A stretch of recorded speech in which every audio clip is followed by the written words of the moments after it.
Okay then, with 2 hours to spare, we kick off this session. So this afternoon is actually in the sign of open science, open access and clouds. So my name, as you can see, Helga Spitaler from GÉANT.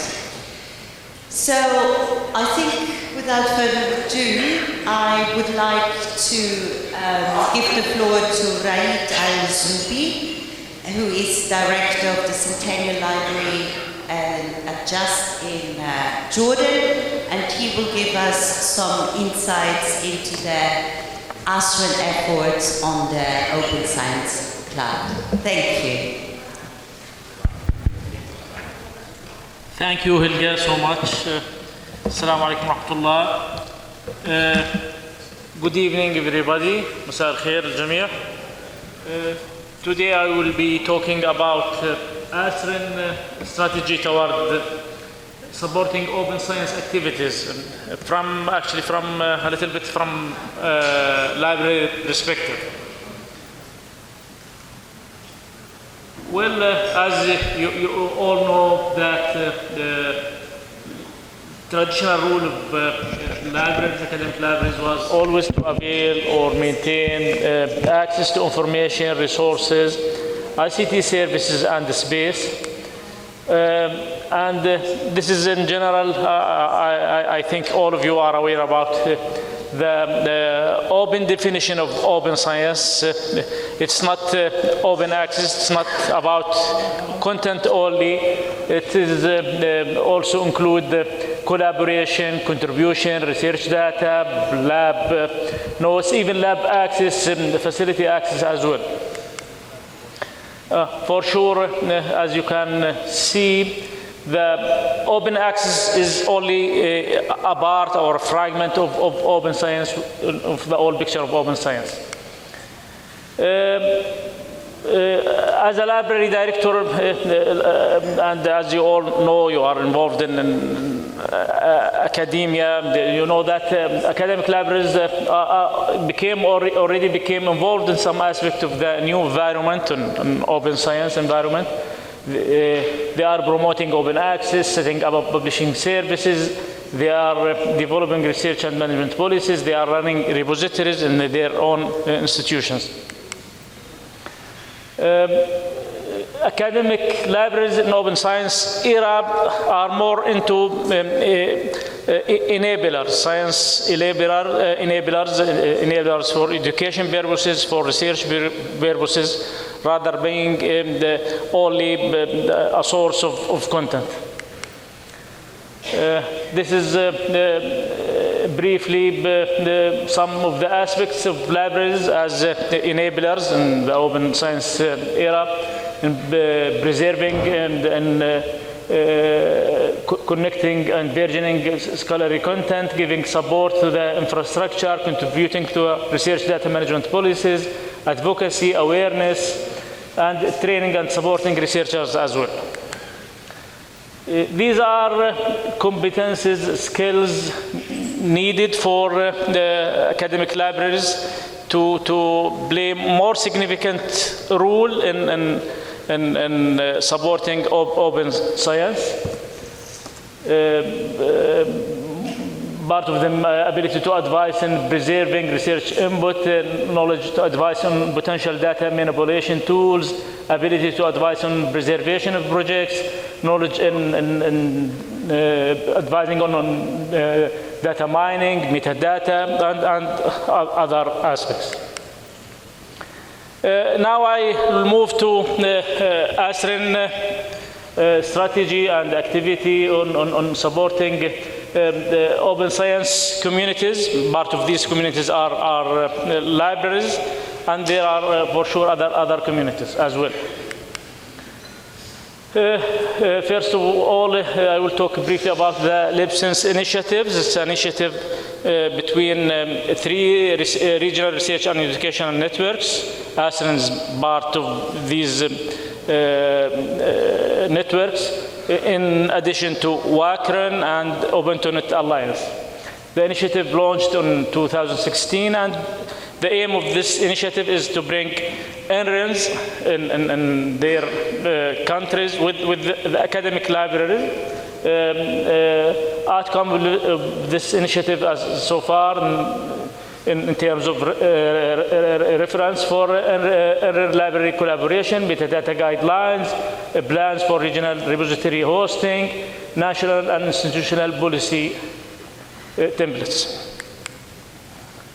ASREN also always contribute to the lessons initiatives through different workshops, through different advocacy and training workshops and other activities. For sure, there are license working groups, and ASREN is contributing always in these working groups, infrastructure working group, co-designing open access working group, capacity building priorities. There are always progress in license initiatives and policies, templates, strategies at regional, national, institutional level.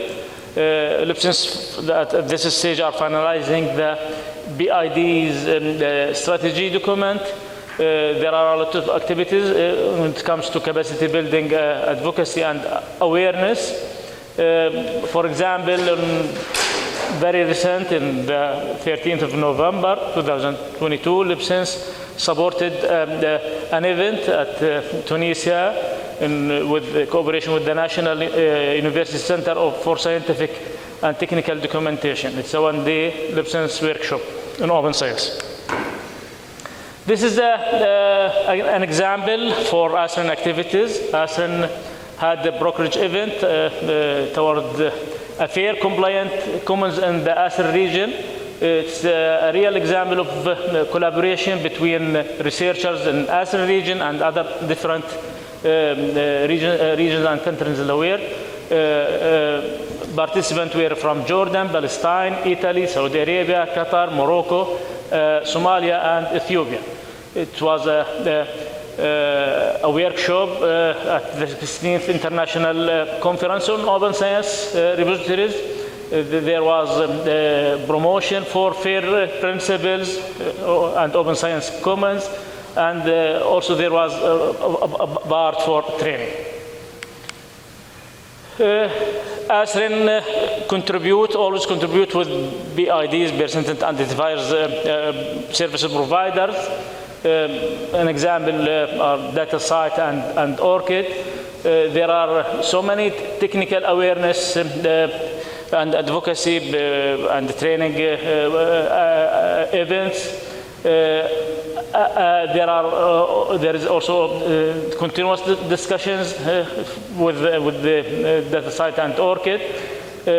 ORCID and ASREN have signed an MOU to facilitate the adoption of ORCID IDs and use of ORCID registry in ASREN region. Recently, ASREN had the membership in DataCite, European, Middle East, and North Africa expert group. This is very recent, actually, last week. Collaboration with La Referencia, and we have our colleague from Referencia with us who will give more insight and elaboration on this collaboration. There have been a trial period for their harvesting tool for open access content in Latin America. ASREN will be adopting this setup and contribute in internationalization. An agreement had been signed this summer, and very soon we will start implementation at ASREN premises. Collaboration with EOSC, the European Open Science Cloud. ASREN is an observer member at EOSC. EOSC ultimately aims to develop a web of fair data and services for science in Europe. ASREN, as mentioned, is an observer member. We contribute in the meetings, the other activities. ASREN is also member in one of their task forces, and one of our speakers today will be Sarah Jones. She is from EOSC and will give more insights on this particular. I will run faster. Another collaboration with the UNESCO. We are in the final stage to sign an agreement with an MOU actually with the UNESCO towards adopting the recommendation of UNESCO on open science.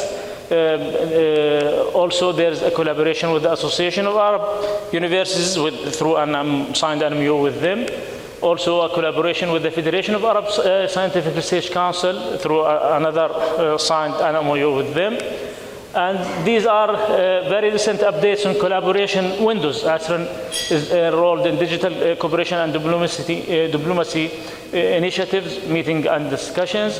ASREN had recently membership in the open science community in Saudi Arabia. And there are final discussions to collaborate and sign an MOU with the CNU, the ASREN Tunisia, the Kuwaiti Institution of Scientific Research in Kuwait. Thank you so much. Thank you very much, Raed. I think we have time for any questions.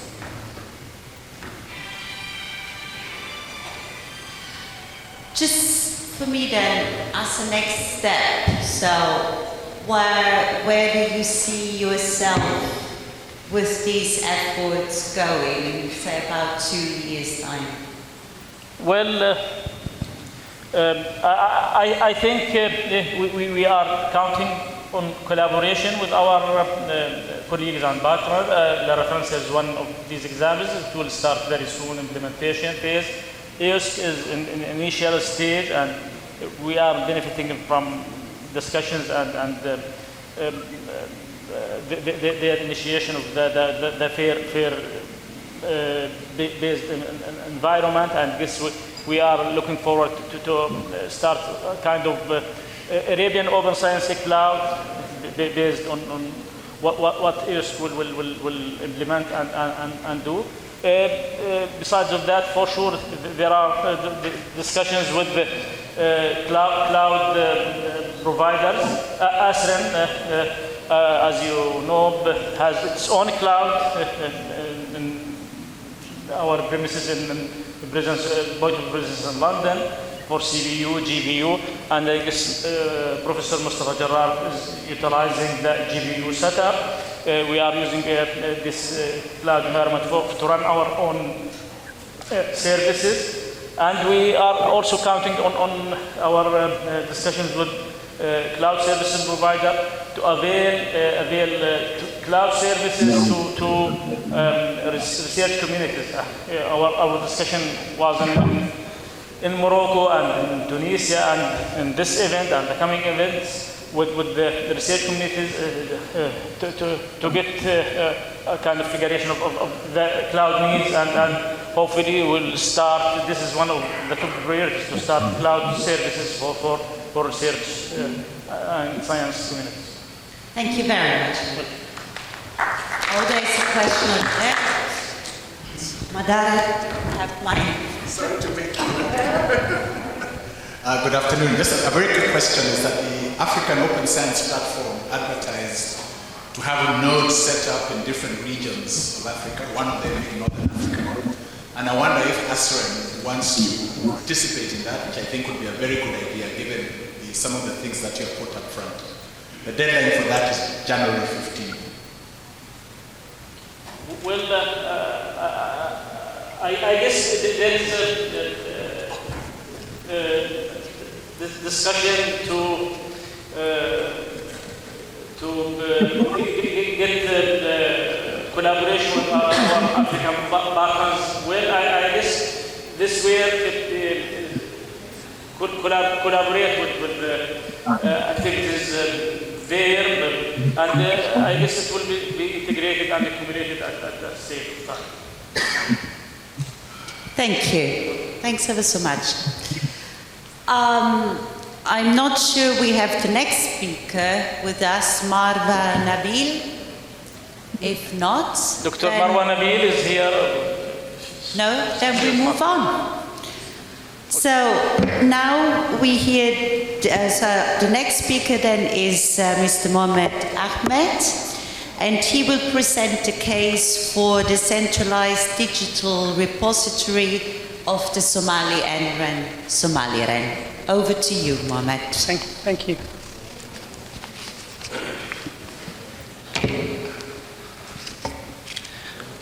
Thank you, the chair of the session. I will present the case study of building a multi-institutional digital repository for the research and education network in Somalia. As a case, we will take the SomaliREN initiative. This is the outline, a quick outline of the points I'm going to discuss in detail. I'll give a very brief background, then the motivation of this digital repository, the opportunities. Also, we have technical issues like ORCID integration, DIO integration, and the update on the status of the SORA right now, the lessons we have learned throughout the journey, and finally we will wrap with the next steps for SORA. So to give you a very brief background, the higher education institutions in Somalia in the first years of establishment have greatly focused on the pillar of teaching and learning. But in the past 8 to 10 years, the focus has shifted to research after our higher education institutions accepted that the research is a very critical role for the accreditation of both national and international accreditation. And to respond to that demand, Somali Research and Education Network has started this initiative, which is to build a digital repository. In the first initiative, the approach taken by SomaliREN was to have a decentralized repository for each member institution using DSpace as a platform. But the expectations didn't turn well for this approach because there was a key challenge, which is to depend on external resources and support from external resources. So the second approach was to have a centralized one, which is the one we have right now in SomaliREN. The motivations for this initiative, the digital repository, was that there is a lack of localized open access research output for our member institutions, and there is also a limited research output feasibility, which negatively brands the member institutions that they are incompetent in terms of research, and also the quality of the research output needed an improvement, and through collaborations comes the improvement and the quality is improved. And finally, there was a need for a localized plagiarism checker for the thesis and dissertations that are submitted by students graduating from universities. The success of SORA was driven by key partnership with key players, especially the Institute of National Physics, Nuclear Physics in University of Catania, who have helped us to establish and set up this repository. And we also have had a knowledge transfer from and a technical assistance available at UbuntuNet Alliance. We also had local expertise that were able to absorb this knowledge transfer and build on top of that. And finally, there was a growing demand of digital repositories within our communities. One of the services we have in SomaliREN, as I have discussed yesterday, is SomaliREN Identity Federation, which allows or enables safe and secure exchange of information between education and research communities, both locally and internationally. And the good news is that SORA is connected to this identity federation system to give access to users federated credentials and single sign only for all services. Also, the SORA digital repository is integrated to ORCID, which is an open access, global unique persistent identifier for researchers and contributors that connects them with their professional contributions, whether it is affiliations, grants, publications, and so on. SORA also is integrated with DOI, Digital Object Identifier, which allows or gives each work that is done by a researcher a unique ID. And we thank here DataSite, which gave us this DOI through Ubuntu Alliance. Also, this digital repository is compliant with 5 principles and Plan S requirements. We have had challenges in this journey.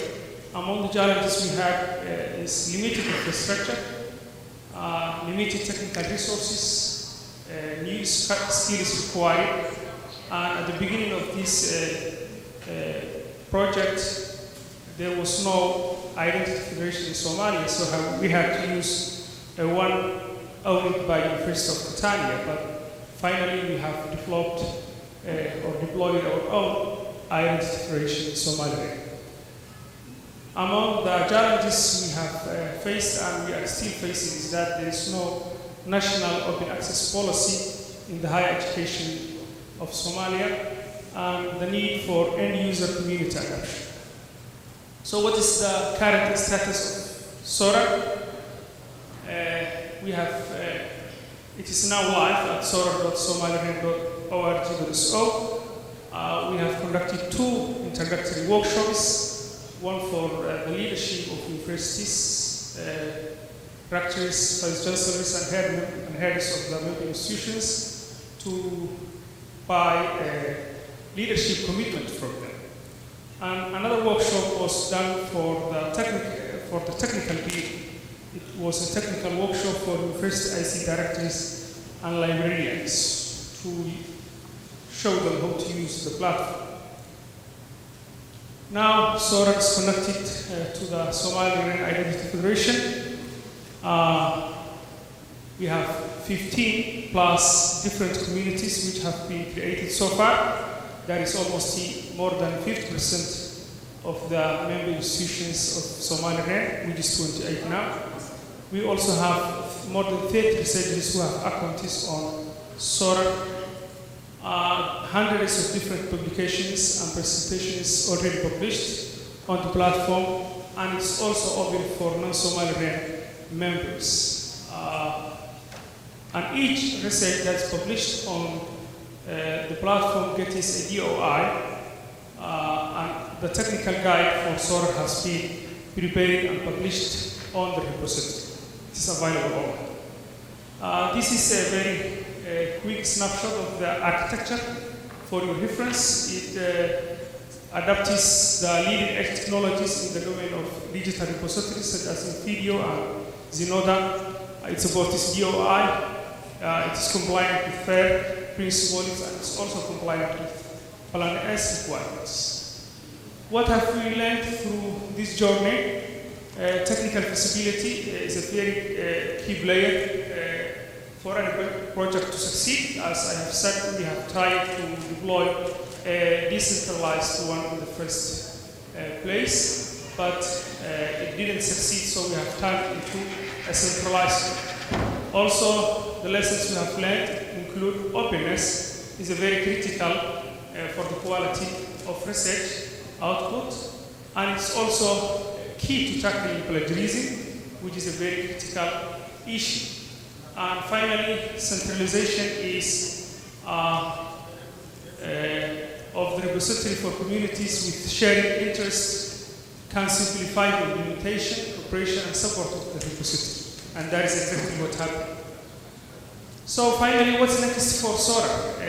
We are trying to develop strategies to make SORA part of the graduation thesis and conference organization workflows. So as a requirement for graduation, we are trying to convince the member institutions to require their students that they submit to SORA before they graduate as requirements, so that boosts the content in the repository and also helps tackle the plagiarism, at least localized plagiarism, that students try to copy and paste the work of another student in another university and claim that it is their work.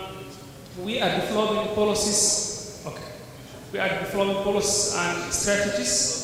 We are also working with concerning parties to prepare national open access policy.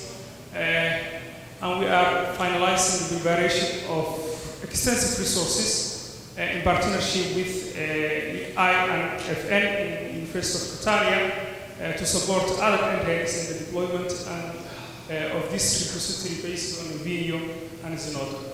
Finally, I want to take this opportunity to thank Professor Roberto Barbara from the Institute of National Institute of Nuclear Physics at the University of Catania and his team, who have helped SomaliREN a lot in deploying and implementing SORA. We can not pay him back, but we can pay him forward. As they say, if you can't pay it back, pay it forward. So together with our friends in the University of Catania, SomaliREN is ready to support other countries in the deployment of similar solutions that are compliant with the open access and open science principles. Thank you. Thank you very much, Mohamed. Very interesting. Are there any questions from the floor? Yes, Madara?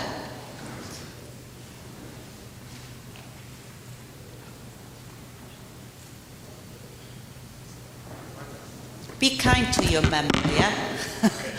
Thank you.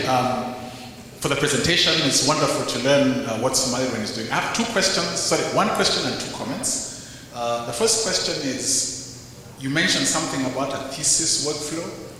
So does that mean that the universities will not be setting up their own repositories, but would put their thesis into the SomaliREN repository? That's the first question. The second question was, at the beginning you talked about DOI and ORC-ID, but then as you went on, you focused on the dataset side. Are you already implementing the ORC-ID?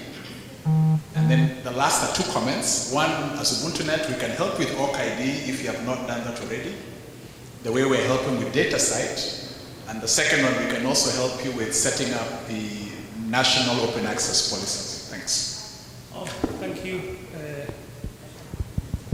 Okay. As I've said regarding the first question, can you hear me? Yeah, we can. Regarding the first question, I said we are convincing the member institutions. Actually, this platform is centralized. It's not decentralized. It is a centralized one in the SomaliREN data center, and each community has access to it. So we consider each community, each member university as a community in the platform. So as a community, each university is required to submit the thesis of their students who are graduating to the platform. So I think that is the first issue. The second issue is regarding the ORC-ID. As I've mentioned already, we have the platform generates a DOI with the help of data science, and I've already thanked Ubuntu Alliance for helping in this process. For each publication that is uploaded to the platform. The ORCID, it is integrated with ORCID, so it doesn't generate an ORCID, but if the user who is uploading to the platform has an ORCID ID, he or she has to connect his uploaded documents to his or her ORCID ID so that it can be traced back to him. And thank you for your offer to help us in developing the national policy, open access policy. We'll keep in touch, inshallah. Thank you.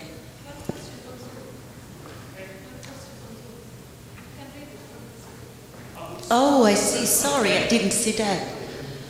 So that is a question here from my colleague, Sarah Jones.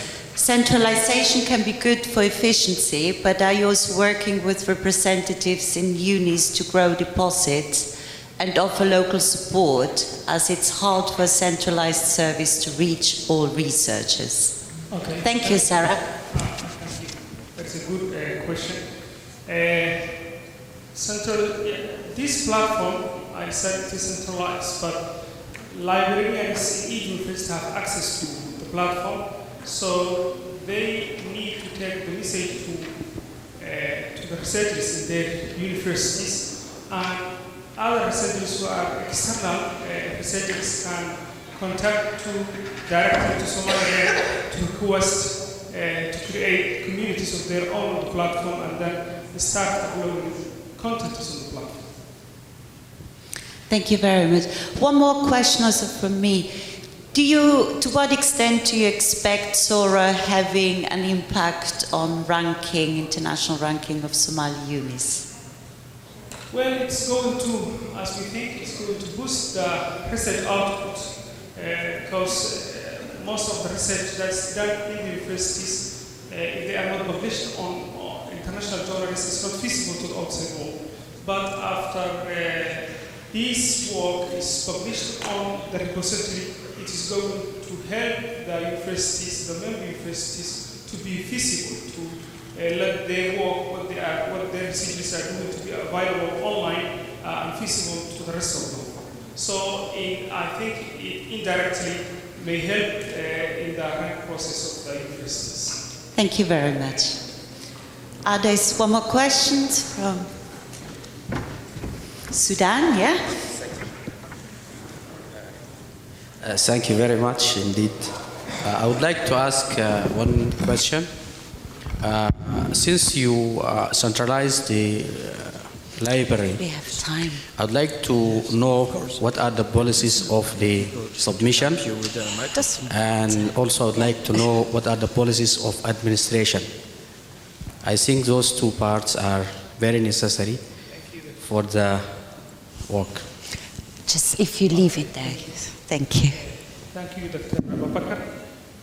Regarding the policies for submission and administration, as I have said, a very brief guideline or policy of SORA, how to use it, has been prepared and published on the platform. The platform is now in its early stages. As I've said in the final slides, there are many other documents to be prepared yet, but there are basic guidelines for the submission and also for the administration of the content uploaded on the platform. Thank you. Thank you very much. If there are any more questions, then I would say we take them offline. Thank you, Mohamed, very much. Okay, so now from somebody who just asked a question, I invite now Sarah Jones to actually present herself and field some questions. So Sarah Jones is my colleague from GÉANT. She is the EOSC engagement manager. and she will unfortunately be able just to join us remotely. Let's hope it all works. And Sarah will provide an update on what's happening on the EOSC front. So over to you, Sarah. Hello. Hello. Hopefully you can see me and hear me and see the slides. If not, by all means shout out and we can adjust that. But yeah, apologies I can't be there in person. But I'm going to give a brief update on EOSC, both from the EOSC Association perspective, from the governance side, but also from the kind of project and implementation side as well. And as Helga had mentioned, I'm a colleague of Helga's at GÉANT, so based in the Netherlands. So for those who don't know, EOSC is a tripartite collaboration. We have the EOSC Association as a legal entity, which Raed had mentioned before, that ASREN's a member of, and that's really to represent the voice of the community. And we're in partnership with the European Commission to build the EOSC, and we also work with the member states and the associated countries across Europe and represent them through the steering board. And these three parties come together to kind of oversee and to govern and steer the EOSC. And within the association, what's been really key has been setting up the legal entity and ensuring we have appropriate representation. We now have 168 members and 81 observers, and they're people who are involved in open science and research. So research performing organizations, different service providers, research funders, and various international players who are also building similar infrastructure to EOSC and want to observe and want to be part of collaborating with us. And those members, we liaise with them to see what inputs they're making into EOSC. And the monitoring that we've done so far shows that there's a real significant degree of investment being made by all of these different players. So in April, the additional activities plan monitoring we did showed that there were 312 million euros of investment from the different members into EOSC-related initiatives. And that could be various services, that could be onboarded into the EOSC Federation, or work they're doing around support staff to ensure researchers have the help that they need. And then the monitoring we did later that year showed that that was 591 million euros. So there's a massive investment from all the stakeholders. It's not just EU funds that are going into this. Together with the European Commission, the association also helps collaborate and design the different work programs. And this is to support the different projects that are really focused on the implementation of EOSC. So the association consults with the community at large, with its membership, but broader than that. And we develop what we call a multi-annual roadmap, which is a set of priorities for investment. And the Commission also negotiates with the member states and associated countries and collectively pulls together a work program, a set of projects or procurements that will be funded. And then the association comes back in again to collaborate with these projects and to try and coordinate across them. And the key thing I wanted to show really from this design program is that the MAR that we developed last, the 2023-24 MAR, you can see the priorities that we've noted have been reflected in the work program that's now come out. So we can see a mapping between all the programs in 23, but also in 24. So we're getting a much closer collaboration with the European Commission and being able to influence the way that EOSC is being shaped through the activities that are being funded. The association is also very busy working with the different projects. There were a new round funded under the Infra EOSC call, and in September we brought them all together in Brussels to talk about their activities, to see where there's an overlap in the activities they have, and to make sure that we have good collaboration and coordination of that work. And there are two main documents we pulled together to support that. We have some co-branding guidelines. We have the new EOSC logo, and we're trying to make sure that the communications we put out are all coherent and pushing the same messages. And we also have what we call the Vademecum, which is a handbook for collaboration. And that's looking at different areas like the technical development, the stakeholder engagement, the communications, and making sure that things are done coherently across those different projects. The association's also working with a broader range of projects than just the infra-EOSC ones. There are cluster projects that are critical to EOSC and many others that have been funded. And we've worked with them to understand what their key exploitable results are. We've mapped those so we know what the key inputs for EOSC are and what we can expect from the different projects that have been supported. And I mentioned there the cluster projects. They're projects in different research domains that really bring together the research infrastructures. What we've done within the association is set up a new ASREN Research Infrastructure Operational Working Group. And that's to make sure that those research infrastructure views are fed into the EOSC. So we'll work with them to feed priorities into the SRIA, which is our strategic plan. We'll make sure that we work with them to have good information sharing between projects and the research infrastructures, and to promote better researcher engagement and interoperability. And the other thing we've been doing is working on a national level and regional level, largely through the mandated organisations we have within the EOSC Association, to run tripartite events. So this brings together the governance players, the ministries in each country, together with those who are implementing or using EOSC. And we've managed to reach a large number of stakeholders that way. There's been over 16 countries that we've been in, and we've reached over 1,200 people. So that's really brought a lot of useful inputs into the EOSC, and this program of tripartite events will also continue in the new year. So there's a lot that's happened on the governance side. I think that's really become very strong as the EOSC Association's matured. And in parallel to that, there's a lot happening on the implementation side, and that's what I'll close on. So just as a reminder, within EOSC, as Raed said, we're building a web of fair data and services, and it's a system of systems approach. We're really trying to federate the different e-infrastructures and research infrastructures so that there's an environment in which data is brought together with services and researchers can do their work. And a big part of that federation is working with the different research infrastructures. Within the EOSC Future project, we have the 5 cluster projects as partners, and they're liaising with the research infrastructures to bring their data and services into the EOSC Federation.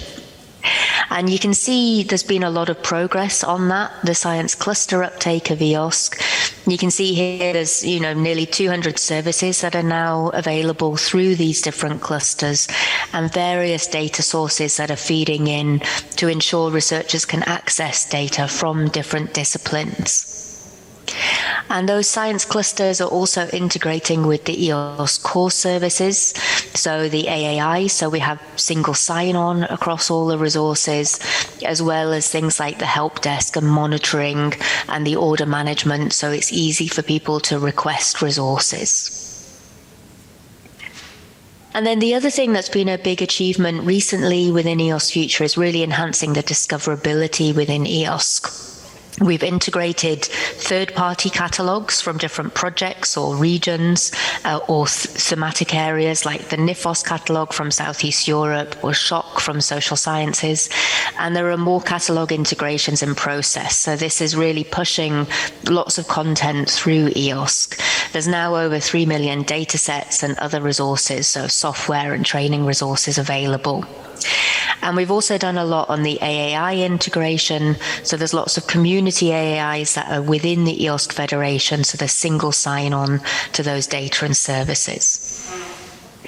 This is just a view of that integrated catalogue with the URL, so you can go and discover different data and software and training resources, and you can filter by the type of resource you want.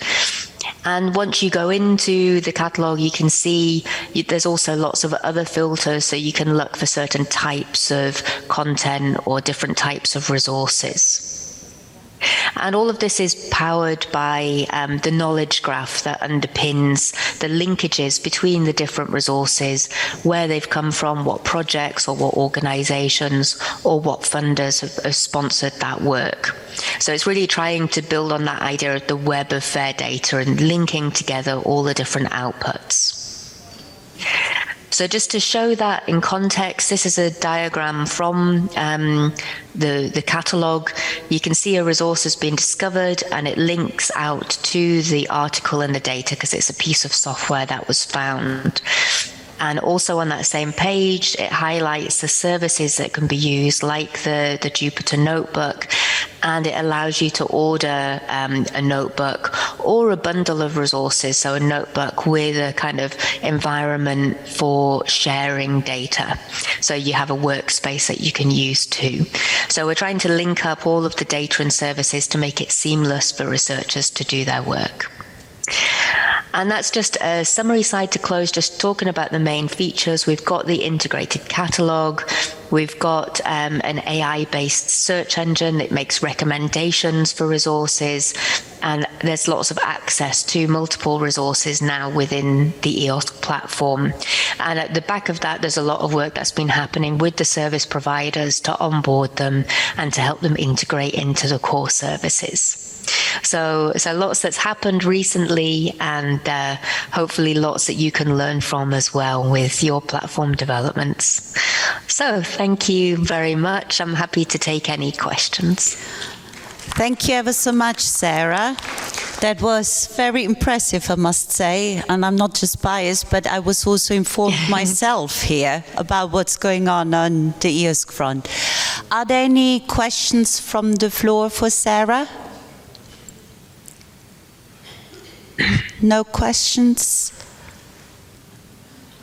No? Okay. Sarah, you're off the hook then. Thank you very much, Helga. Thank you ever so much. I hope the rest of the conference goes well. Thank you so much, Sarah. Good, then we carry on. So now it's the turn for Lautaro. Is it Julian? Julian, yes, Matas. He's the Executive and Technical Director of LA Referencia, originally from Argentina, but now living in Spain. And he will give us some insight on the La Referencia and ASREN collaboration experience. Thank you very much. Do you hear me? Okay, thank you. First, I want to thank the organizers and the ASREN team for allowing me to be here to invite me. It's a great honor for me to share our experience and also with my colleagues in this panel, our gentleman here. So I'm very happy to present the result of our collaboration. So I will start by giving a brief description of what Referencia is and what we are doing, and then I will move to talk about our collaboration. So Referencia is the Latin American Open Access Repository Network. We are founded in 10 years ago, based initially on EDB, the project led by Clara and some governments of our region, and later we became an initiative by the signing of agreement, a cooperation agreement between the governments, the higher authorities of sign up and technology of our governments. Our mission is to give visibility to the scientific production of our region. I will be explaining more on what that means for us. So these are the countries and the institutions that are part of La Referencia now. You will see that we have different countries from Latin America, and also you will find Spain, that is an external associated country, and this is because our tradition of scientific collaboration and because the language, we have a very good relation and collaboration with Spain, so Spain entered La Referencia recently. So we have this collaboration, and all this is done by under the umbrella of Red Clara, which is our mother institution. So I want to point 3 aspects of our initiative that I think that they are important.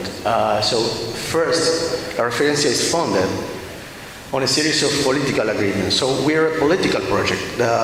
We are governed by the Council of Representatives of the member countries. So all we are a legitimated forum for discussion of open science policies, and they bring and discuss and decide things, in this table, and then as a result we grow together as a region around open science.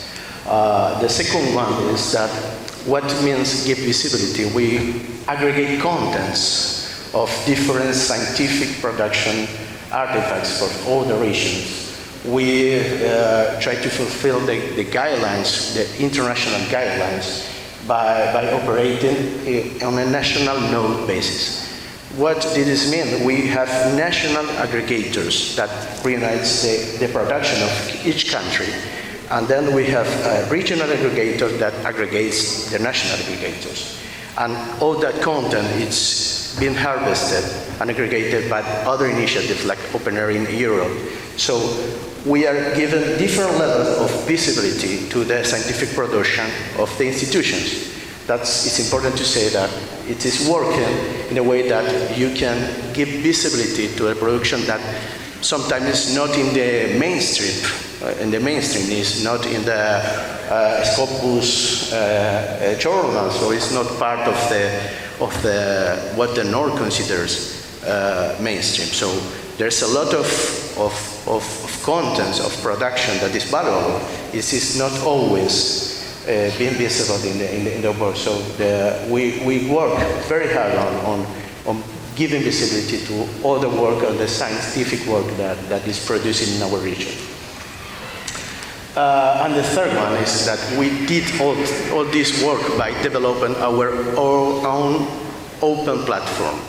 This is a harvesting platform that can aggregate, make quality control about the metadata, and reach the metadata, even working with Open Air and some of the services that they provide.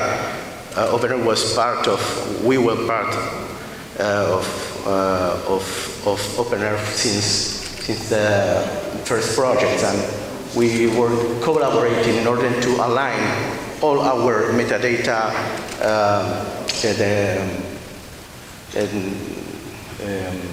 I don't find the word. So all our metadata schemas in order to be compatible to the international guidelines. That's the word. Sorry.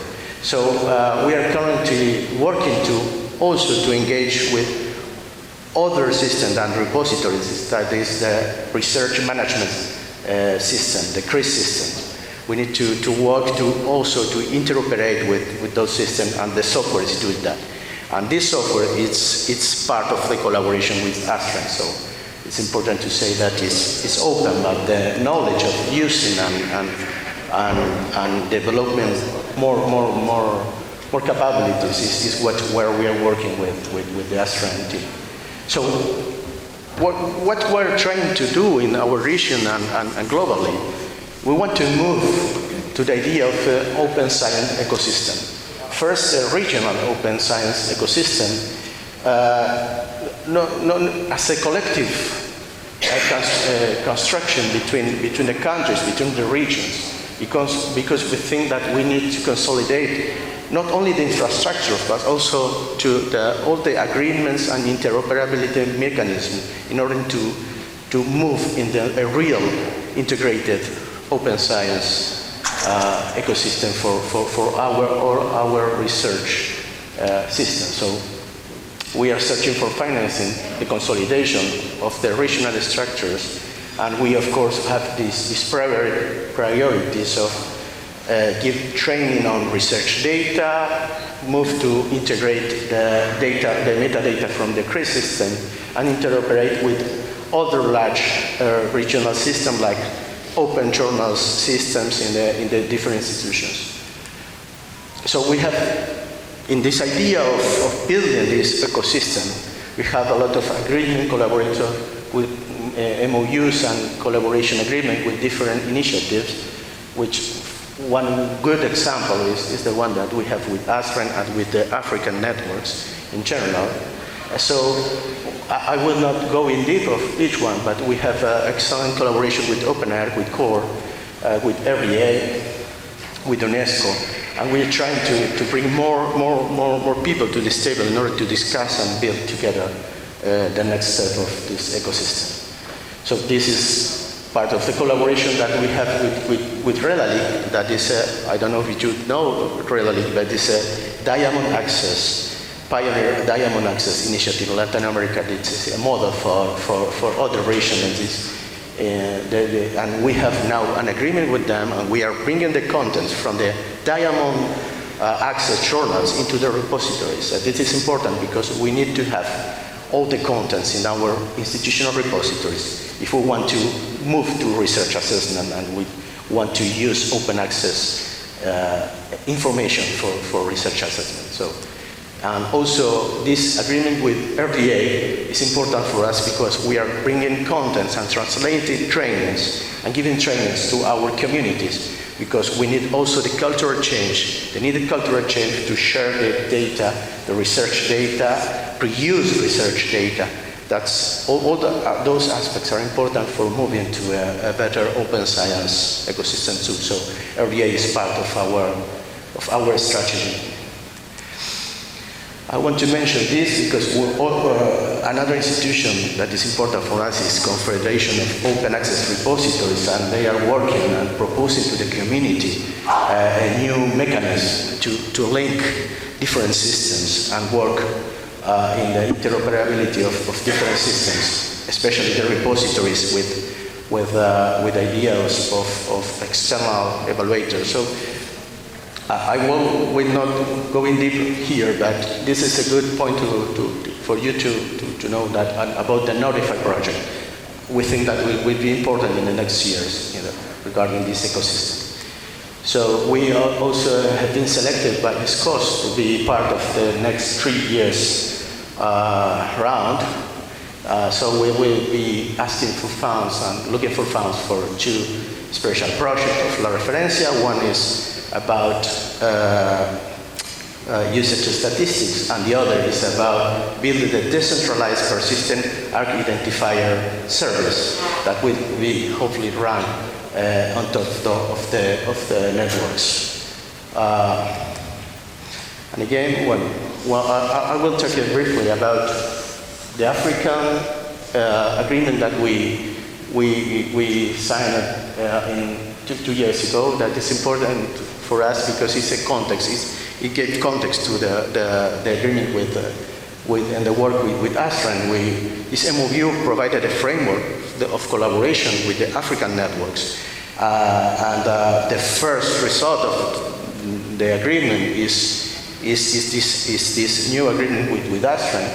The collaboration was fostered by CORE and with the support of GÉANT, with OpenAir and the EU co-founded Africa Free Connect project. It was very important for us to move and collaborate. Sorry, 1 minute, okay, with those initiatives. As a result, we did a pilot with ASREN, and we worked together for the first time, harvesting and aggregating contents in the non-Latin content, Arabic content, and it was a very powerful experience for us. We learned a lot about aggregating contents, and the software is ready to serve to this purpose.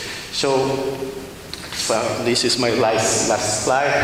This year we signed this collaboration agreement that is very specific about what we will do in the next year for deploying our platform in the ASREN infrastructure, collaborate and exchange knowledge about and learn together how to deploy and build a regional aggregator of Arabic content. So we are very happy with this agreement. I want to again give thanks to Joseph, to Raed here, to Enrico also, that he was key part of this agreement, because it's not only agreement, it's a plan for implementing this in the next year. So we are working on looking for people and training people, and we will expecting to present the result the next year. So thank you very much. We are open for collaboration. You are all welcome.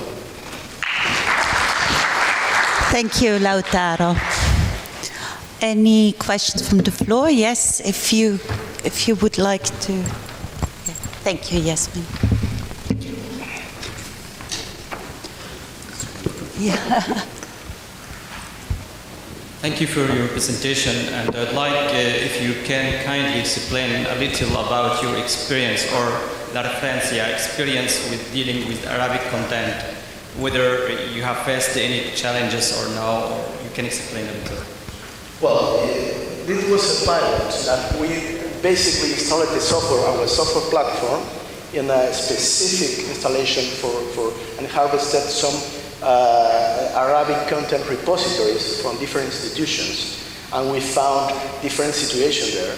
Of course, the first challenge was proof that the software is capable of deal with the character set, of course, and publish, because our software harvests, and you can test a set of guidelines, of quality guidelines, and then you can publish those contents in a public portal, in a search portal. So all the technologies work perfectly with Arabic contents, with the right to left interfaces of the portal. It's working because it's based on an open source search software that is already prepared to deal with non-Latin right-to-left languages. So the experience was good. Of course, we need to work on, when you harvest a repository, we test a set of guidelines, and you discover that not all the repositories are aligned with, for example, let's say, open-air guidelines. So this tool allows you to test and improve, discover the gaps, make enrichments, but also communicate to the repository the ways to improve the fulfillment of the guidelines. So that's part of an iterative process at the end of the day benefits the quality of the metadata at the repository level. So this is part of the work that we need to do in the next steps. Thank you, Lautaro. If you allow me to add something. Actually, we had the pilot project for several months, and we were trying to harvest several open access repositories in different countries in the Arabic region, and the results are promising. And to be honest, this all depends on the readiness of the repository itself. If it is following the standards, the open protocols, have a set of rules that allow easy harvesting. What we have agreed upon with our partners, La Referencia, is when implementation phase to start at the small scale, maybe to do a kind of templates of repositories.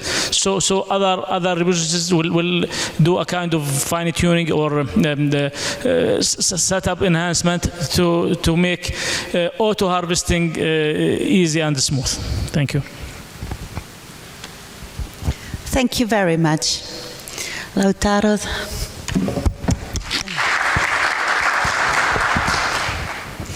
Yes, and we look forward to concrete results next year. Yes, in Tunis. Yeah?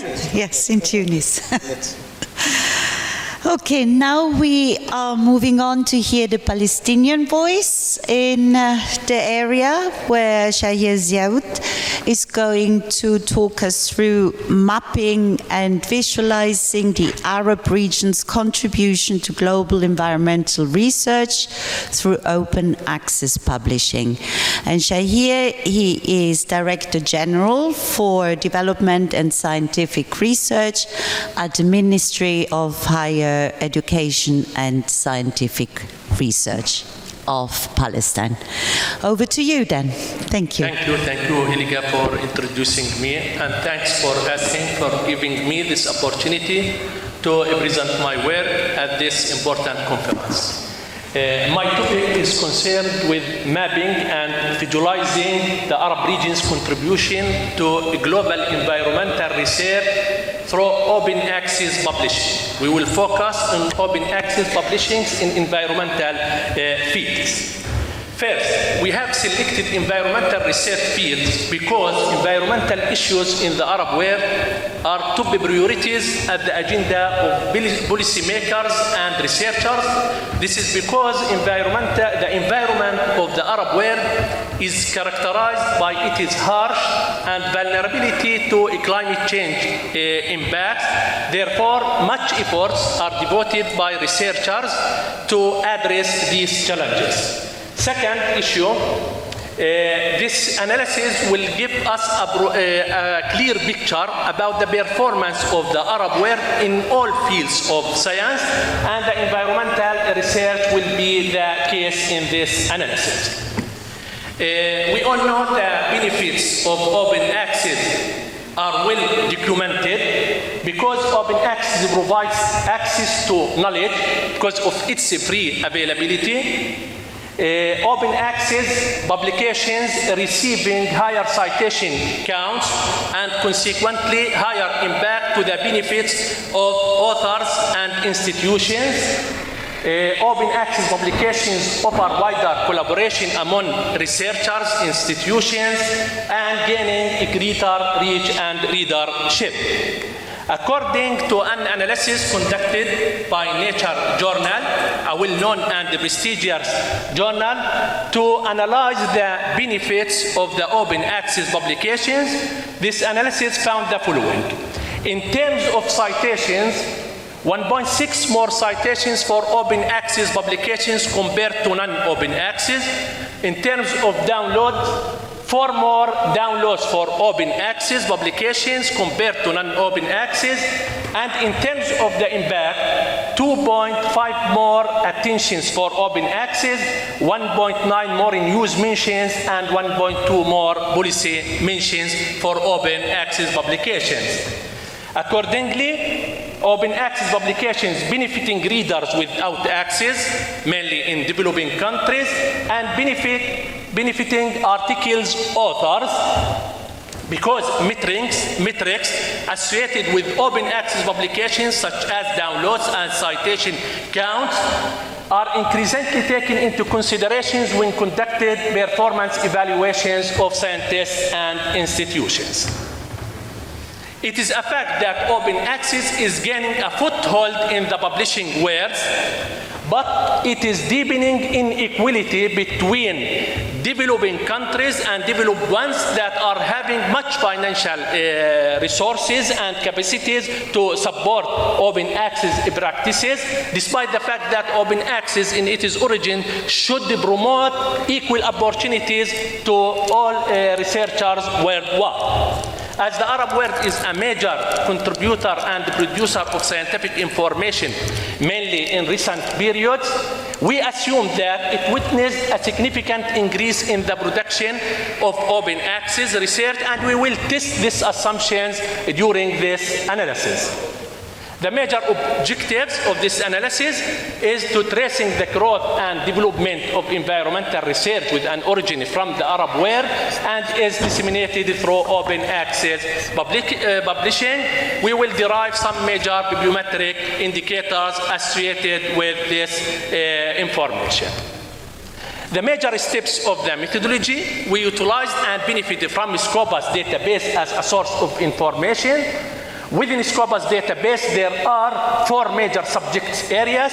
We selected physical sciences, and within physical sciences, we have selected environmental science, the topic which is under consideration. We found that at the global level, there are more than 2 million documents in environmental fields. We limited the search to articles only, and there was more than 1,600,000 articles in environmental fields. The open access at the global level is around 36.1%.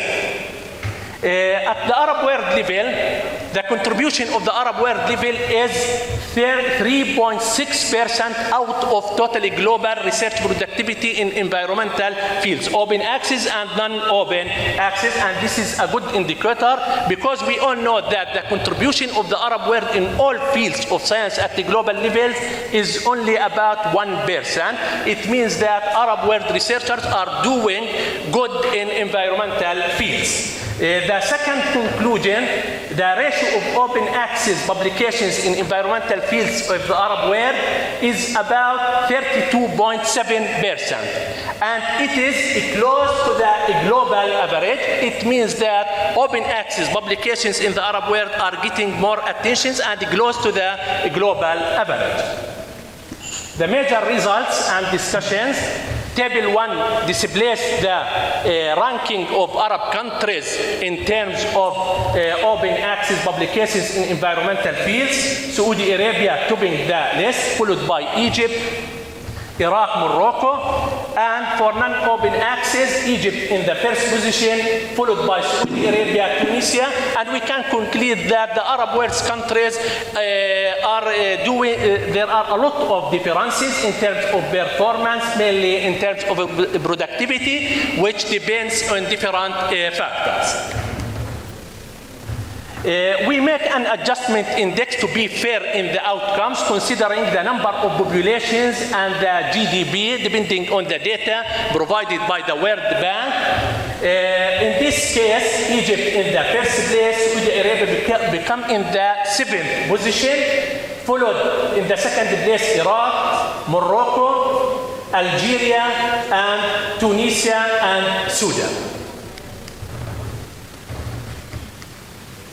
Okay, this figure displays the yearly evolutions of non-open access and open access publications in the Arab world.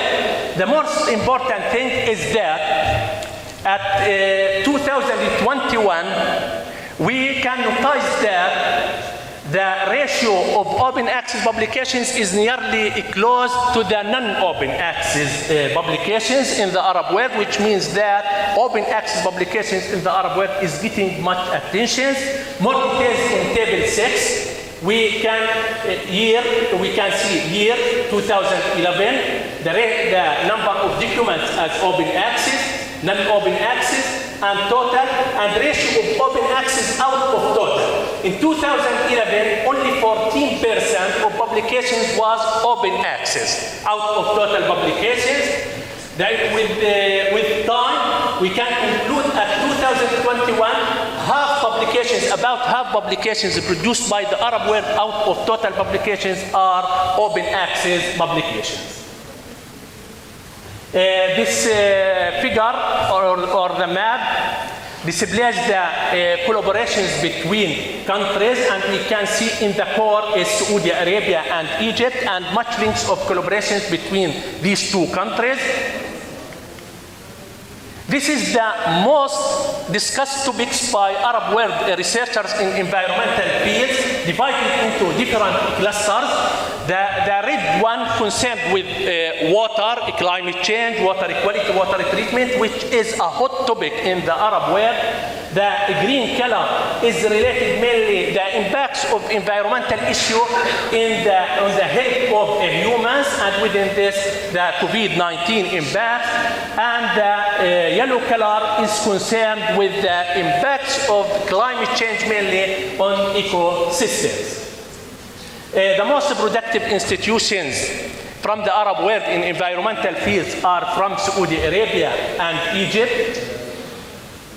Arab world researchers uses mainly sources or journals belonging to MDBI publisher, which is a well-known publisher hosted in Switzerland. Okay. Excellent. Thank you. Thank you very much. This is okay. Finish off. Okay. Table 9 is 1 minute. Table 9 shows a comparative analysis between the two most productive Arab world countries, Egypt and Saudi Arabia, and each of Turkey and Iran, which is a major countries in the Middle East.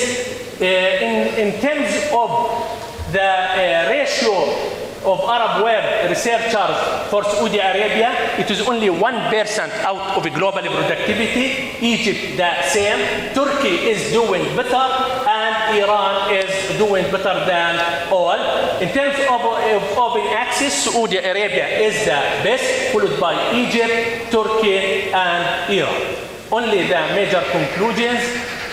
Open access publishing in the Arab world is nearly like the global average. There are differences among Arab countries with respect to open access, depends mainly on number of populations, wealth of country, and scientific experience. There is a need for regional initiatives should be established to promote open access activities, and much regional research collaboration is required in the Arab world. Thank you very much. Thank you very much. I can see there is a lot of passion in you for this, yeah? I think we have room for and time for one question. If not, then I think we carry on. I gave you more time, so no time for questions. Okay, thank you very much. Okay, so now we thank you very much. And now the last speaker joining us remotely again, Joy Owanga, Executive Director, Training Center in Communication. And we will be hearing about open science, the African perspectives through strategic partnerships and its impact on democratizing knowledge. Welcome everybody to today's session, and I sincerely apologize for the technical hitches that we went through when I was making my presentation.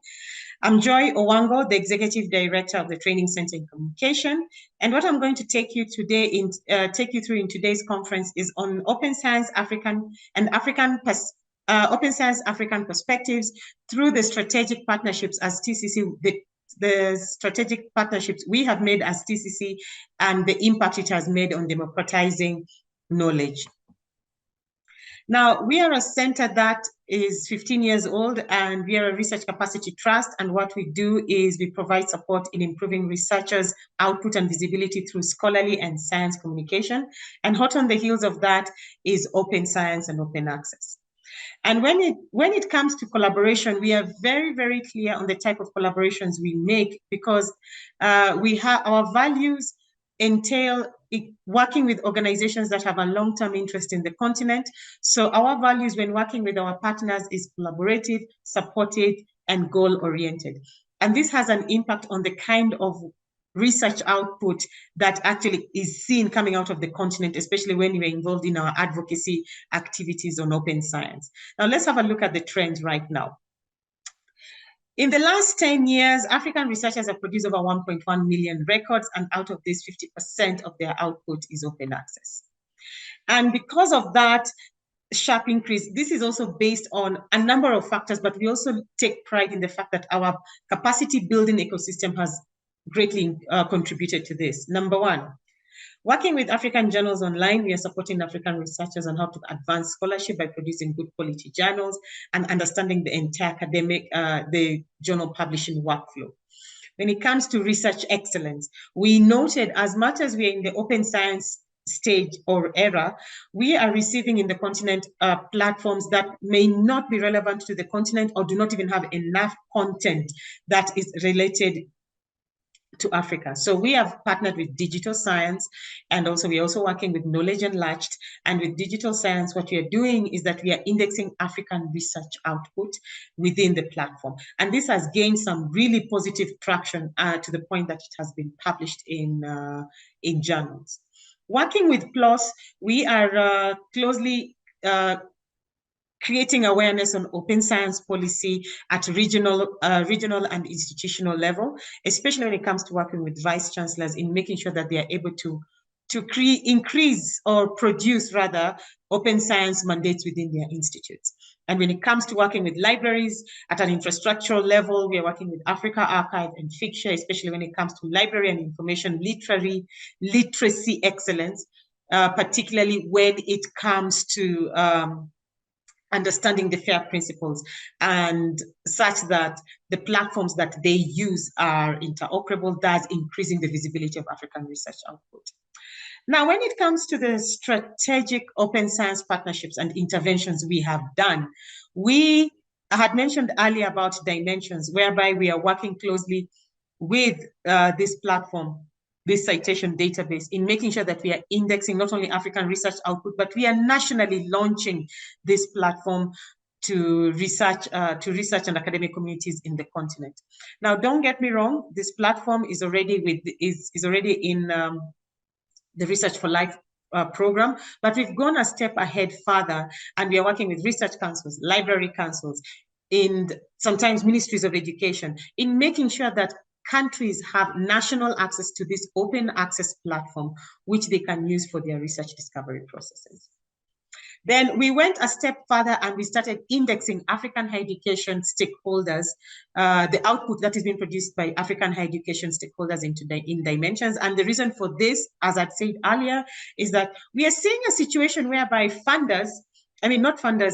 we have citation databases that are open access, but they do not necessarily have enough output coming out of the continent. So even if it is accessible to us in the continent, it doesn't necessarily mean that it can be used. It has enough data that is representative of the continent. So because of this, we've been indexing quite a number of African higher education stakeholders, and this has been picked up and published in PLOS ONE when researchers did a comparative analysis between Web of Science, Scopus, and Dimensions, and they found out that Dimensions has the largest output of African research. When it comes to policy dialogue, one of our partners is PLOS, and with them we are looking at increasing open science dialogue at regional, national, and institutional level. And this leads me to the next slide, which is on what is the current state on policy developments happening in Africa. So the ones that are concrete, we have obviously Ethiopia with its first open access policy. We have South Africa, which has reached stage 2 when it comes to its multi-sectoral open science policy. That is at national and regional level, at national level. At regional level, we have the East African Community pushing and advocating for their 7 member partners in Eastern Africa in having a regional open science mandate policy. But at an institutional level, we are working closely with the Association of African Universities in making sure that universities have open science mandates and support their respective academic communities. And through that, with the AAU, it means also training and creating awareness amongst the leadership within these universities. At regional policy level, we are working with the East African Community in creating awareness on the 7 countries in the Eastern African Community region on open science, and also creating a regional open science policy. Of course, we are working with UNESCO in this process, and most recently with UbuntuNet, where we will be targeting the SADC and also the Eastern African region. When it comes to the institutional open science mandates, as I said earlier, it's about encouraging university leadership to have a better understanding on open science, but most importantly, adopting open science practices. So we are working closely with the Association of African Universities in this, where we are creating the awareness amongst the university leaders. The beauty about these institutional open science mandates is that they've been received very positively, and we started with the first one in Tanzania, and then followed by the one in Egypt, most recently in October. And the reason why we are pushing for this is because we are noticing that in the raw map, which is the platform of open access repository mandates and policies, we noted that there are only 36 open access mandates out of the 1,225 African universities, and we are not talking about open science. So because of this, we felt it was necessary to have this conversation amongst the leaders. So some of the select concerns the leadership have noted is that they felt that there's insufficient engagement on open science when it comes to leadership, because by the time it comes to their desks, it reads as open access. Hence, this conversation we are having with the leadership for them to have a better understanding on open science. And there's poor attitude towards open science and open access.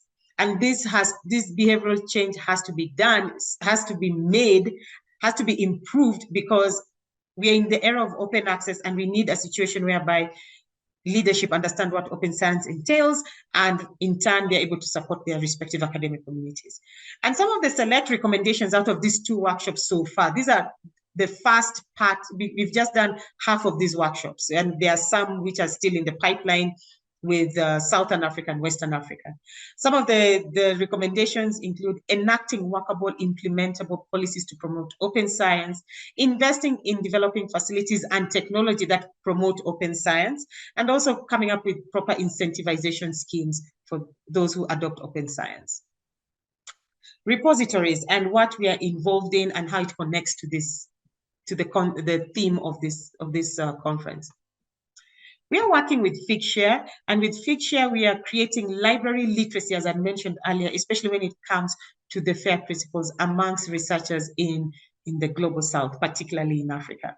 And for those who do not understand what Figshare is, it's a repository that allows researchers to freely and fairly upload, share, access, and store and get credit for all their research outputs. So this is with this partner, we've been creating this awareness and also capacity building amongst the academic communities in the continent, such that they are able to understand the power of some of these open access repositories and how they can support them in increasing their visibility. But most importantly, understanding the FAIR principles and how they can use that to increase the visibility even of their own repositories, of the outputs coming out of their own repositories. Still with Figshare, what we've also done is that Figshare is also incorporated in Africa Archive, one of our partners, such that even African researchers can submit their data to the platform and still have assigned digital object identifiers, thus increasing their visibility and the accessibility of their output. Now, when it comes to Africa Archive, as I'm winding up, Africa Archive is Africa's continental preprint repository. And what we do is that we accept all outputs that are produced by African researchers or anyone who is not in the continent publishing on and about Africa. But what we've done is that we've gone a step ahead with our partner Africa Archive to come up with an intervention on creating a map on the landscape, to understand the landscape of repositories within the continent. So this is an institutional mapping it's an institutional mapping of literally all 54 African countries to identify the repositories in each country. And this includes organizational, governmental, and international repositories within those respective countries. And it also maps the interactions between these repositories. And the objective of this is to improve the discoverability of publications. With that, ladies and gentlemen, I thank you so much for listening to my talk, and I sincerely apologize for the technical issues we had when I was presenting. Thank you. If you have questions among each other or any additional questions that popped up, yes, please. Yes. Yeah. For him, yes, sorry. Have you considered to use another source different from Scopus for this study? Just like a complementary source about open source in a different, for capturing a different kind of open access, different from the one in Scopus. I believe Scopus database is a most comprehensive literature database, and it depends on the access to different. There is Web of Science, like Web of Science, but it is difficult to get access to it. And we believe it is sufficient to use Scopus database to give you a clear picture about the performance in different fields of science. Perfect, thanks. Will we add something about Scopus in our region? Actually, the trend in our region is to go into the ranking issue. When you go to ranking, mainly US sometimes higher, they are adopting Scopus. So it's a kind of maybe trend, and as Dr. Shaher mentioned, maybe Scopus is wider in coverage, though Web of Science when changed into Clarigate, it's known as Clarigate right now. They have a kind of additional list of journals list, which is for emerging journalists when comparing it with the current situation to Scopus. I guess they are relatively the same number of journals. But as a trend of ranking, Scopus will prefer rather than... I understand.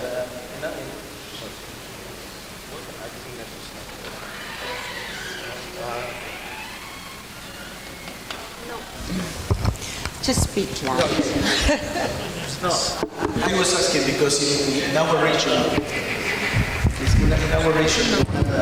a huge discussion about using even discussion about rankings and how useful for measuring and even in Europe. There are several discussions around research assessment and the value of the rankings in information institutions, and also the value of especially for our region. I don't know if it's the same for the Arabic region, but there's a lot of production that is not present in Scopus. It's invisible for Scopus journals. Especially most of the time we had for example, some topics that can be important for the region are not always important for the ministry, and so it's not captured in the Scopus journal. Sorry, I accept my time. Well, I agree with you, Lautaro. Maybe we are applying our rules and the promotion rules and according to Scopus, but I guess there is a need to go more into open access assessment, the San Francisco Declaration and other initiatives. I guess institution need to support such initiatives. I totally understand. I'm just trying to give a complementary view about the situation of open access, because it's also a discussion around APC's paper and how difficult it is for our region to pay for APCs for being published. Yes, of course, yes. We have one more question. Yeah, just one thing. Mr. Shaher, why did you choose to limit your search to environment subject area? And do you think if we tried to search in other subject areas, the Arab world would have the same profile in terms of percentages of open access? It's a very good question. First of all, if I have selected all fields of science in the Arab world, it is difficult to source or require data from the Scopus because there is limited number, and I want to only to give an example of what is going on in the Arab world. The second issue is my specialization is environmental, and I want to explore this issue. But I believe the major conclusion is that Arab world researchers is doing good in environmental research compared to other fields of science, because we all know that the Arab world contributions at the global level in all fields of science is only 1%. And in the case of the environmental science, we have found that it is around 4%. Thank you very much. So I want to break another record. We close with 2 minutes spare as well. Unfortunately, our last speaker had technical issues, and hopefully we can hear her conclusions at another conference. So thank you very much to our speakers, also Sarah remotely, and thank you for all the questions and hanging in there with us, and also the team over there to help out. Thank you.